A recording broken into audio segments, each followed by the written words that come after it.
Le bilan de médication consiste en deux éléments. Un, deux rendez-vous que vous aurez avec votre pharmacien. Le pharmacien va vous recevoir et discuter avec vous dans une ambiance la plus chaleureuse possible et sans jugement, va essayer de déterminer tout ce que vous prenez pour votre santé, c'est-à-dire ce qu'on appelle les médications, et d'autre part, va essayer dans un deuxième temps de définir ce que vous en faites, c'est-à-dire définir si vous en faites une bonne utilisation. Alors, dans ce premier rendez-vous que vous aurez avec lui, il va pouvoir déterminer les utilisations inadéquates, majeures, mais il aura besoin de récupérer un maximum d'informations pour pouvoir traiter après, de façon plus précise, tout ce qu'il y a dans les éléments de médication, les interactions médicamenteuses, les effets indésirables dont vous auriez parlé, et pour pouvoir mettre en place simplement des propositions.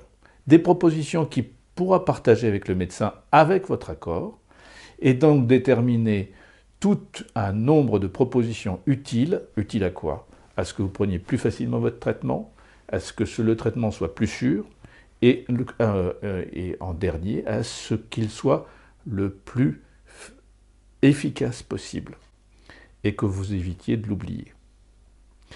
Donc, cette étape de recherche de propositions va se terminer, aura comme pour résultat le troisième élément important, le deuxième rendez-vous que vous aurez avec votre pharmacien, qui sera un rendez-vous de conseil, c'est-à-dire où il vous fera part de ses propositions pour le cadençage dans la journée de votre traitement, pour ce qu'on appelle le plan de prise.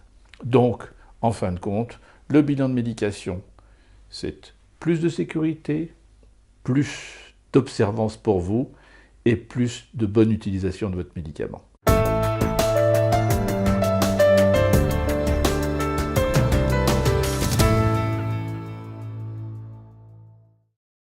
Toutes les personnes qui ont 5 molécules, qui prennent 5 molécules régulièrement, par jour, donc quotidiennement, 5 molécules. Ça veut dire pas 5 médicaments, ça veut dire que quelquefois, sur une boîte, on voit 2 noms.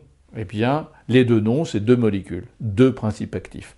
Donc, dès lors que vous aurez 5 molécules, que vous prenez 5 molécules régulièrement, vous serez déjà dans un des premiers critères. Le deuxième critère va être l'âge.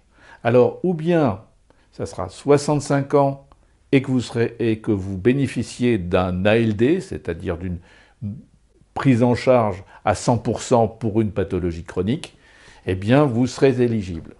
Donc, 5 molécules régulièrement, plus de 65 ans ou plus, et avec ALD. Et si vous n'avez pas d'ALD, il faudra attendre 75 ans pour être éligible.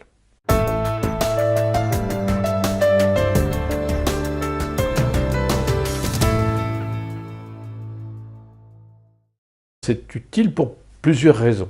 Premièrement, sécuriser votre traitement. Parce que peut-être que, malgré le fait que vous connaissiez très bien votre traitement, malgré le fait qu'on voulait beaucoup expliquer, eh bien, il y a des choses qui vous ont échappé, des choses qui peuvent avoir du sens. Alors, sécuriser. 2, il faut de temps en temps reprendre une réflexion et essayer de mieux comprendre son traitement si on veut être dans ce qu'on appelle l'adhésion. L'adhésion, c'est ce que beaucoup de pharmaciens ou votre médecin appellent l'observance. L'adhésion, c'est comprendre son traitement, c'est-à-dire être véritablement dans une acceptation de son traitement parce que c'est utile de comprendre son traitement. Et enfin, il y a une chose, c'est que vous allez avoir des utilisations différentes. Peu à peu, vous avez peut-être envie d'arrêter votre traitement de temps en temps. Est-ce que c'est utile? Est-ce que ce n'est pas utile? Est-ce que vous utilisez bien tous les dispositifs qui vous permettent de vous administrer le médicament? Bon, est-ce que le spray est véritablement, vous l'utilisez bien? Est-ce que vous pourriez peut-être l'utiliser de façon plus utile, plus intéressante, plus efficace? Donc votre pharmacien va sécuriser votre traitement, va favoriser la bonne utilisation, et va vous permettre, en fin de compte, que le traitement soit adapté à votre vie et non pas l'inverse.